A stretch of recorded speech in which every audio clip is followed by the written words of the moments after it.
it's definitely been a great finals. I hope Chris Paul. And again, I slightly want Giannis to win more, even though I wanted more for Chris Paul. I just feel that I'm not a person that feels like this will make or break Chris Paul's legacy. Chris Paul making it to the finals has exceeded what we would expect him going to Phoenix. But while Giannis is still in the building mode of his legacy, I think I think it's cool for him to get a title after winning 2 MVPs. Because usually, if you're gonna end up like Steve Nash, and I'm not trying to knock Steve Nash, but there's a hole in his career from winning MVPs, especially MVPs that some people feel like belong to some other players, or at least one that belongs to another. Right.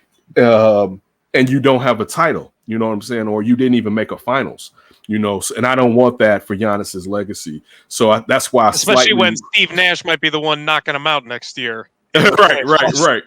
But so that's why I slightly root more, even though I would love that cherry on top for Chris Paul. But I want Chris Paul to finish this out strong too. I don't want this to be another mess. Chris Paul. I mean, again, now we thought he was too old. Now you're saying that he's not doing enough. Which way are you going to have it? You know what I'm saying? Like, he's going to this young team. No one expected for them to do this year. You know what I'm saying? Let alone what they may be able to do next year if he stays healthy with what these youngsters have gleamed off of him.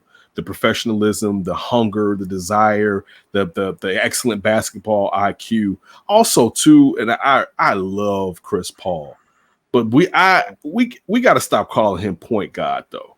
Like, if you're not gonna get that to Magic or Zeke, I don't think that we should be giving that to anybody else. If we're gonna run like that, that's just when we're saying that. It's just as far it's just funny how. Just because he made it, I don't know he's been called that, but people have really been latching onto it even more. But yeah, I've really enjoyed this finals. I'll say this much, though. If Giannis keeps playing the way that he's playing, I don't think that the Suns are going to be able to